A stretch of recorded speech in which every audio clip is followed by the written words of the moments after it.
Então, a reta crescente define o progressivo, a reta decrescente define o retrógrado. E um detalhe importante é isso aqui que eu falei com vocês. Ó.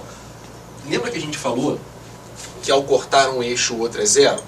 Se esse cara está cortando o eixo S, ao cortar o eixo S o outro é zero. Né? Então t igual a zero. Se eu fizer t igual a zero, se isso aqui for zero, qualquer coisa multiplicada por zero dá zero. Então repara que a posição vai ser a própria posição inicial. Vê se faz sentido, gente. O meu gráfico está começando daqui, né? Começa o gráfico daqui. Aqui eu estou medindo a posição. Então aqui é a posição com que eu começo o meu movimento, o meu gráfico. Então é a posição inicial, né? Beleza? Aqui mesma coisa, ó. Esse cara aqui é a posição inicial, onde eu começo a medir minha posição. Tudo bem? Agora tem um ponto muito importante no gráfico, né, que eu queria citar com vocês, que é esse ponto aqui. Lembra que a gente falou que ao cortar um eixo o outro é zero?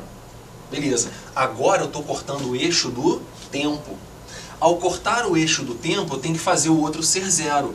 E o outro é o S. Então esse cara aqui é o ponto em que o S é igual a zero. Que eu já deixei escapar ao longo desse módulo, mas é esse ponto que eu gosto de falar sobre isso. Passar pela posição igual a zero é passar pelo princípio, pela matriz da contagem, né? E a essa matriz de contagem nós chamamos de origem da contagem. Cuidado, pessoal, eu só falo agora porque senão vocês se explicam e dá problema, tá? Deixa eu botar o M direito aqui, senão o pessoal acha que é M. Ó, então, tem gente que acha que origem é a posição inicial. Não é isso. Origem é posição igual a zero. Eu não preciso começar o meu movimento da origem. Eu não preciso começar meu movimento da posição igual a zero. Tudo bem? Então, passei pela posição igual a zero, passei pela origem. Deixa eu tentar ser mais claro. Na física, gente, embora na prática, no cotidiano, isso não seja viável, na física é, tá? Tem coisas que você sabe que só na física é possível. Vamos dizer que eu esteja medindo minha posição, menos 2, menos 1, 0, 1, 2, tá? Minha bolinha vai sair daqui, tudo bem? Vai rolar para lá. Qual é a posição inicial dela? É o menos 2. Esse seria o S0, a posição inicial.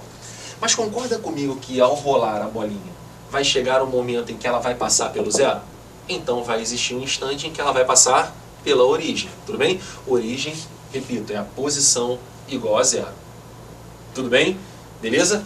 Ok. Bem, tendo em vista esse enfoque um pouco mais difícil, existe um último dado que você tem que lembrar da matemática, né?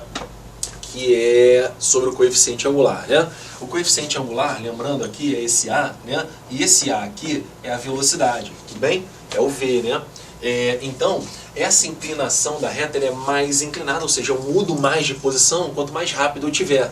Acho que faz sentido isso. Quanto menos inclinado, significa que demoraria, ó, menos inclinado significa que demoraria mais tempo para atingir uma posição maior, ou seja, a velocidade seria menor. Mas tem uma maneira da gente calcular esse coeficiente angular, e aí isso vem do módulo de equações do primeiro grau da matemática, né? Em que esse coeficiente angular aqui, ó, ele é calculado pela tangente de inclinação do gráfico, pela tangente de θ, né? Então se eu pegar isso aqui, ó, se isso aqui é θ, se eu aplicar a tangente àquela inclinação, eu acho o coeficiente angular. Vamos ver que faz todo sentido do mundo? Observem, pessoal. Se eu fechar um triângulo aqui para você fechar a tangente, né, você precisa do cateto oposto dividido pelo cateto adjacente. Bem, concordam comigo que isso aqui, ó, é a posição final atingida pelo móvel, né? Então, olha só que maneiro, cara, que bonito. Gente, não tem coisa mais gostosa nessa vida que estudar física. Não existe alguma coisa mais prazerosa nessa vida que estudar física. Então observem, ó. Se eu pego esse lado do triângulo, reparem que ele mede, ó, S